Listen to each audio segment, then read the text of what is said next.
Hello and welcome to another creature tutorial. In this tutorial, we're going to learn about the Paths tool and how it's going to help us do some interesting path motion. First, click on the Paths tab. Now click Add Path. Okay, we have a new path created, but you don't really see a path yet. That's because there's no real nodes added to this path. So click Edit Path. Now we're in Edit Path mode. You need to define where the next point of this path is going to be. So let's step forward a couple frames. Let's try to go to frame 80 and click At Point, and now click any part of the screen. There, you see this line has been created. So now we have a straight line path. Now a straight line path is not very interesting.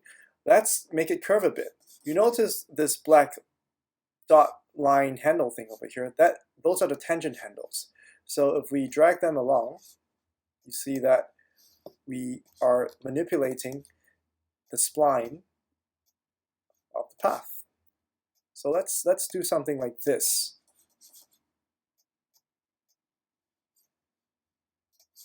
There. Now if you step through the frames, you notice this circular marker here which shows you how your object is traveling over this path. So it's very useful for timing. Okay, now we have our path created. Click Finish Editing. Right, so we have a path and we have a rig. Let's transfer the motion of the path onto the rig. So go back to Bones tab view and let's select this bone, the base bone. Now click on Path Transfer. You see that we just created a new path called Path 1. In our previous case, click on that, and you have a couple of modes to pick from. The first mode is called Path Mode, the second mode is called Target. Path Mode allows you to transfer motion in such a way that your bone is actually going to follow the motion along the path. If you check Apply Position, it's going to make the motion travel along the path and also follow orientation-wise along the path. Let's give that a go. Click Transfer. Now if I go back to Path View and I scroll through frames, you see that there. My dragon head bone combination is traveling along the path we just defined. Cool. Okay, let's try something else. Let's try a different mode. So let's restore the FK motor. And this time around, I'm going to drag the dragon head bone combination somewhere to the middle of the screen. You'll see why in a moment. We have our path over here. What if we wanted this bone over here to target that path motion orientation-wise? In other words, it's always going to be facing the particle that is traveling along that path. How do we do that? Well, very simple.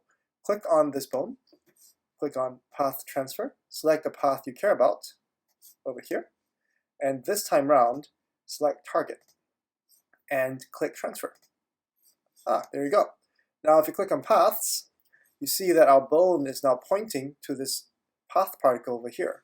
And if I play the animation, there. The transfer tries in its best form to try to target the motion along the path. So that's a very good way to target motion along the path if you want to do it orientation-wise. Okay. Finally, let's go back again. Let's restore the FK motor, right?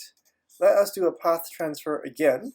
This time back to the path mode, but we're going to uncheck the apply position and just apply the orientation. So what this means is that this bone is going to stay in its current location, but it's going to basically orientate it in such a way, like in a way that it's going to ride this path. It's going to curve across this path in a stationary form. You'll see what we mean in a moment. Click Transfer. Now if I go to Paths and I step through the frames, see how it follows the tangent of the curve? That's basically what happens when you uncheck the position tag and just use orientation. Okay, so hopefully this tutorial was useful for you in understanding how paths work. You can use paths to basically create interesting arc-type motions. For example, if you wanted your bird creature to fly across some kind of curve, you would create a path and then transfer the motion over to the base bone of the bird. That concludes our path tutorial. Thank you for watching. Happy animating!